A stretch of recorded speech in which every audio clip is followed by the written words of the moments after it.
हम पर्व मनाते हैं, उत्सव मनाते हैं, त्योहार मनाते हैं, जश्न मनाते हैं, मनाने ही चाहिए।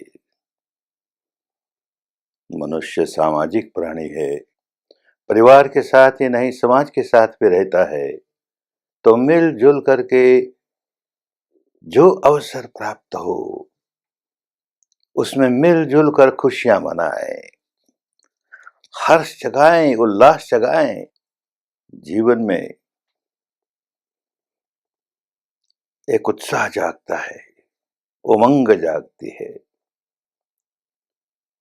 लेकिन अगर केवल उत्सव मना करके, उल्लास मना जगा करके, थोड़ी देर भजन कीर्तन करके, थोड़ी देर नाच कूद करके हमने इस पर्व की इतिश्री कर दी, तो भाई काम की बात नहीं हुई।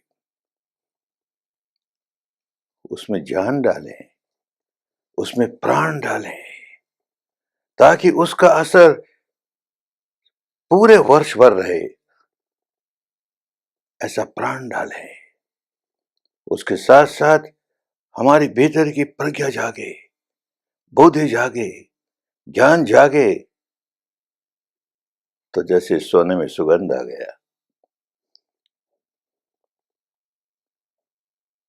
हमारा एक उत्सव विजयादशमी का, जरा समझे, उसके साथ साथ ज्ञान क्या समाया हुआ है उसे समझे।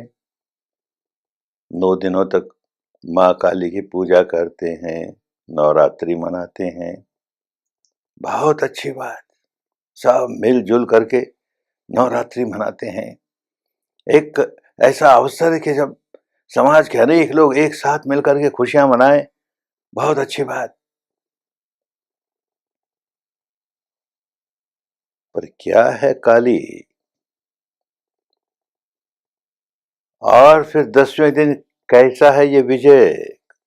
काली की जीत कैसे होती है? क्या है काली? हमारे यहाँ एक ऐसी परंपरा चली कि बहुत सी धर्म की बातें संकेतों में कही गई, प्रतीकों में कही गई। ये भी प्रतीक की भाषा में धर्म है।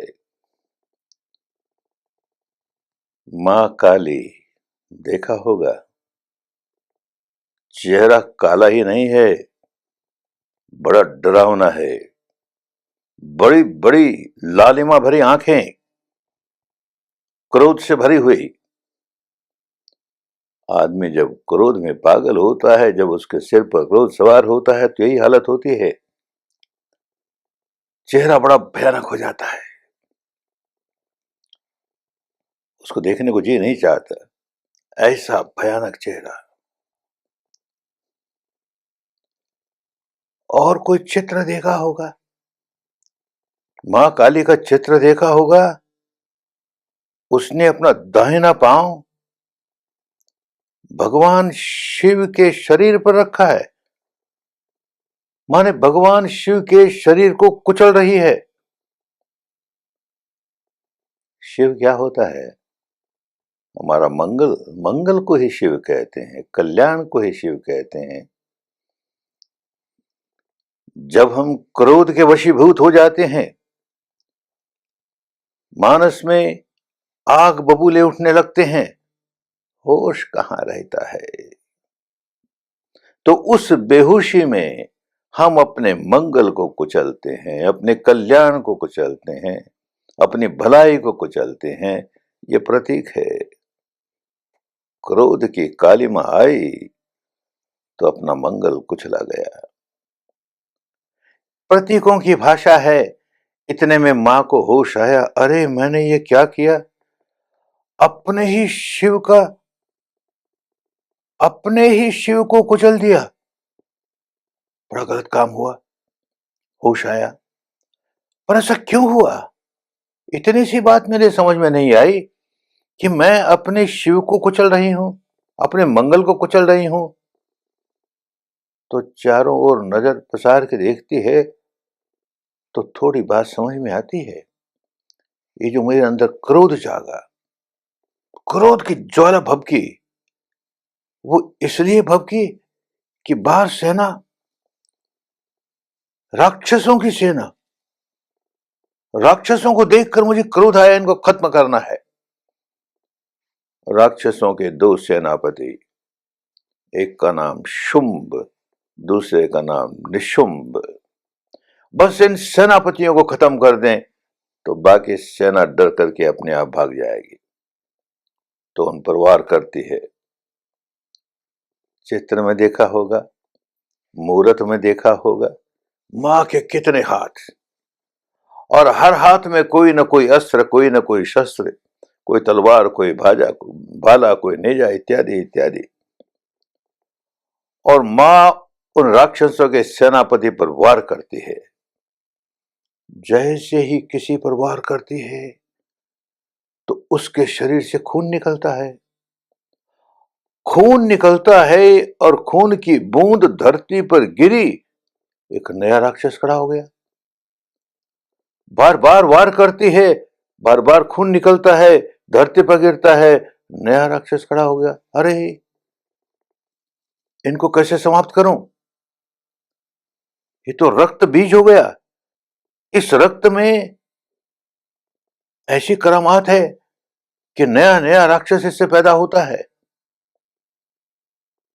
बात समझ में आ गई? कब पैदा होता है? मैं वार करते हूं, दुश्मन के शरीर से खून निकलता है, जब तक वो धरती को नहीं छू लेता, खून की बूंद जब तक धरती को नहीं छू लेती, तब तक नया राक्षस नहीं खड़ा होता। एकदम बात समझ में आ गई। धरती पर बूंद गिरने ही नहीं दूंगी, वार तो करूंगी, खून बहाऊंगी, धरती पर नहीं गिरने दूंगी। तो क्या करती है? देखिए मां की लंबी जीभ, ऐसी लंबी जीभ खून से भरी हुई, मारा और खून निकला तो चाट गई, वार किया, खून निकला तो चाट गई। प्रतीकों की भाषा है, संकेतों की भाषा है, लाक्षणिक शब्दों में बात समझाई गई है, समझना चाहिए। खून धरती को लगेगा ही नहीं तो नया राक्षस पैदा नहीं होगा। क्षीणंग पुराणंग नवंग नत्थि संभवंग, जो पुराना राक्षस खड़ा है उसको खत्म करूं, नया पैदा ना होने दूं। ये प्रज्ञा की जीव निकली। अरे कितनों को मारे, उन दो राक्षसों को भी कितना मारे, उनका कितना खून और उनका कितना खून जीभ से चाटे। तो देखा होगा मां के हाथ में एक खप्पर है। क्या खप्पर है? प्रज्ञा का ही खप्पर है। जीभ से कितना चाट लेगी? तो मारे और खून निकले, चाटा सो चाटा बाकी खप्पर में, चाट लिया सो चाट लिया बाकी खप्पर में। और खप्पर ऐसे भरे ही नहीं, भर ही नहीं सके, ऐसा जादुई खप्पर। अरे प्रज्ञा है भाई। ये दो शुंभ और निशुंभ क्या हैं? दो बड़े राक्षस, राक्षसों के सेनापति। राग और द्वेष, राग और द्वेष को खत्म करने के लिए समझदारी चाहिए, प्रज्ञा चाहिए। नहीं तो जहां खत्म करने की कोशिश करेंगे वहां उसका बढ़ावा होगा। बेहोशी से खत्म करना चाहते हैं, अज्ञान से खत्म करना चाहते हैं, दुष्प्रज्ञता से खत्म करना चाहते हैं, नहीं खत्म होंगे। प्रज्ञा हो, खत्म करो उनको, नया मत बनने दो। नवंगनत्थि संभवंग, नया मत बनने दो। पुराने खत्म होते चले जाएंगे, खत्म होते चले जाएंगे। ये काली माई जब जीत गई तो हम उसे गौरी माई की तरह पूजने लगे, दुर्गा माई। अरे क्या दुर्गा माई, दुर्गम पथ पर जाकर के जीत गई। आसान नहीं है, ये राग और द्वेष को जीतना आसान नहीं है।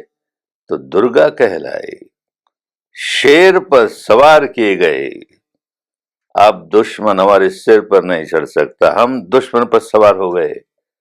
प्रतीकों की भाषा है, हमें समझना चाहिए। नहीं समझते हैं तो क्या करते हैं?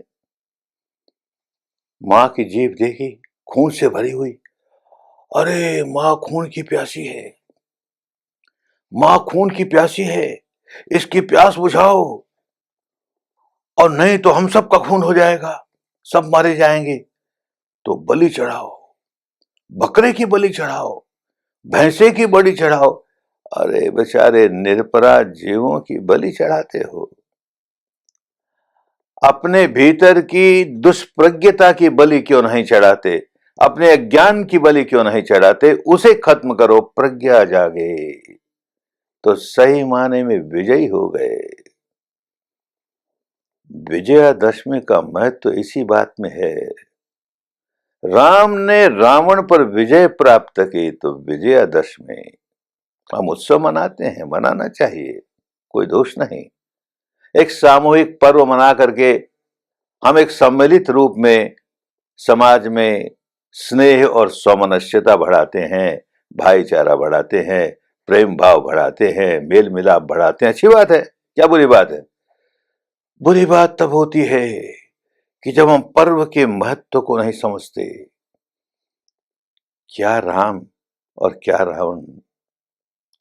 रावण को नष्ट करना है तो ये बाहर रावण का एक बड़ा सा पुतला खड़ा करके उसको आग लगा दी, जला दिया, रावण नष्ट हो गया। हर साल कितने रावण बनाते हैं और नष्ट करते हैं। अरे ये बाहर बाहर के रावणों को प्रतीक के रूप में नष्ट करते हो, वहां तक तो समझ में आती है। सही रूप में तो भीतर के रावण को नष्ट करना है ना।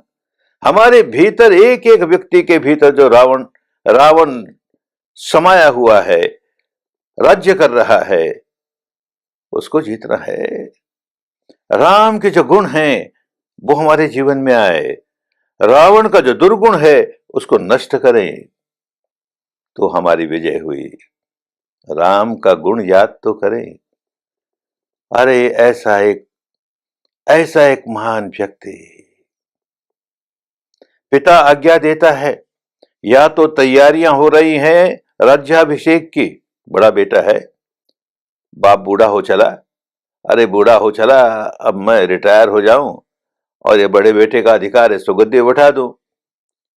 गद्दी पर बैठाने की तैयारियां हो रही हैं और ऐसी कोई एक षड्यंत्र की बात सामने आई। दुखी होकर के बाप को कहना पड़ा कि तुम्हें तो भाई 14 बरस वन में जाके रहना पड़ेगा और तेरा छोटा भाई भरत राज करेगा। बड़े दुखी मन से निर्णय करता है। सारी जनता, सारी प्रजा एकदम दुखी हो गई। ये कैसी बात है? राम सबको प्रिय थे, राम के गुण, राम के गुणों ने लोगों को मोह लिया था। तो लोग यही चाहते थे कि नहीं, राम गद्दी, भरत के साथ दुश्मनी नहीं है, लेकिन राम का क्या मुकाबला, राम राज्य होना चाहिए, गद्दी पर राम बैठना चाहिए। इतना उत्साह लोगों में। आज का कोई लीडर होता और डेमोक्रेसी के नाम पर इन लोगों को इकट्ठा करके मेरा अधिकार है, सारी जनता मेरे साथ है, कौन आया भरत गद्दी पर बैठने वाला, यूं झगड़ता। लेकिन राम तो राम है। पिता ने कहा है कि तुम्हें वनवास जाना पड़ेगा।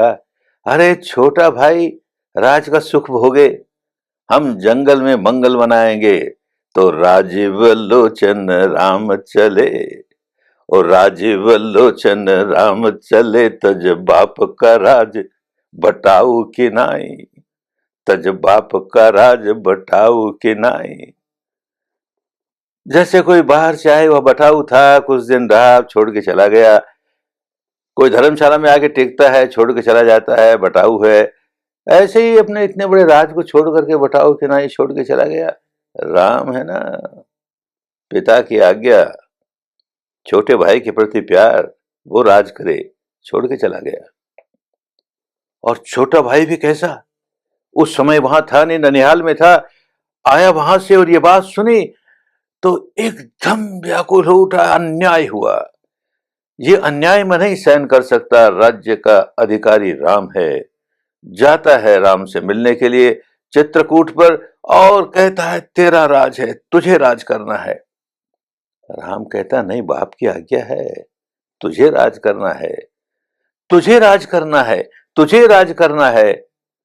अरे मनुष्य जाति के इतिहास में ऐसे दो भाई नहीं हुए जो कहे राज तू कर, सुख तू भोग, मैं जंगल में मंगल मनाऊंगा। ऐसा राम और उसके गुण हमारे भीतर जरा से भी ना आए और हम विजयदशमी मनाए, विजयदशमी मनाए, क्या विजयदशमी मनाए? विजयदशमी मनाने के लिए रावण में जितने दुर्गुण थे,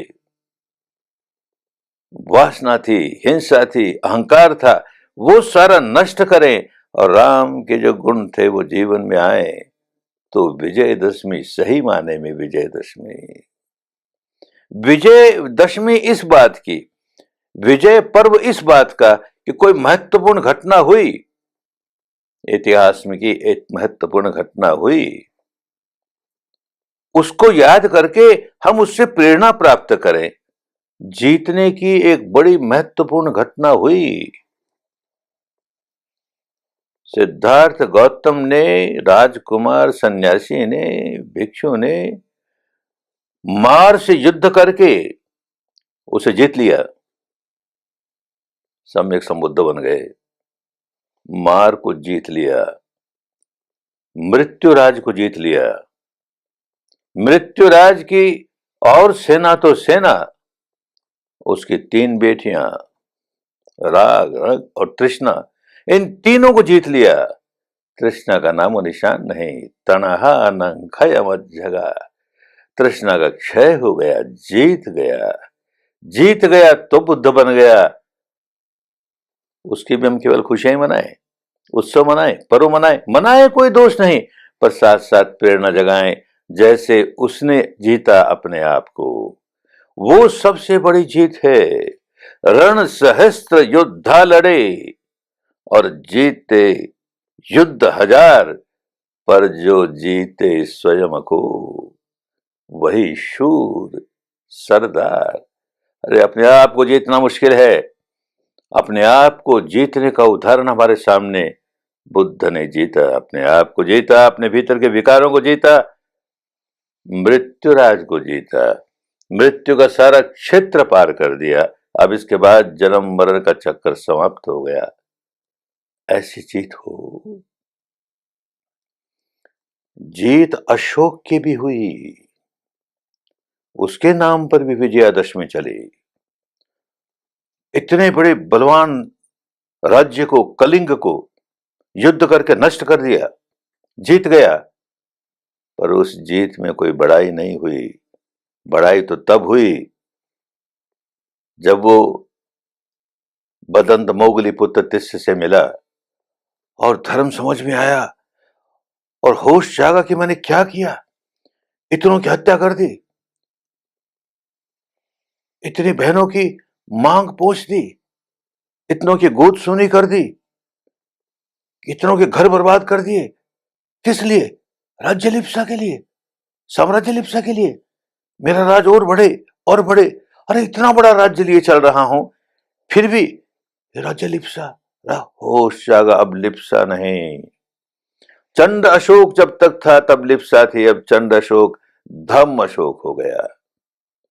अब तो धर्म से जीतेगा। धर्म से क्या जीतेगा? लोगों का दिल जीतेगा, उनका हृदय जीतेगा। सचमुच हृदय सम्राट हो गया। भारत की सारी जनता का हृदय सम्राट हो गया। यही नहीं, अड़ोस पड़ोस के जितने देश हैं वहां सब जगह धर्म का संदेश भेजा, धर्म की विद्या भेजी, धर्म की वाणी भेजी, और उसकी वजह से जो कल्याण हुआ, साम्राज्य बढ़ा, ये सही विजय हुई, बड़ा कल्याण हुआ, बड़ा मंगल हुआ। ऐसी विजय मनाए तो सबका मंगल, सबका कल्याण, सबका मंगल, सबका कल्याण।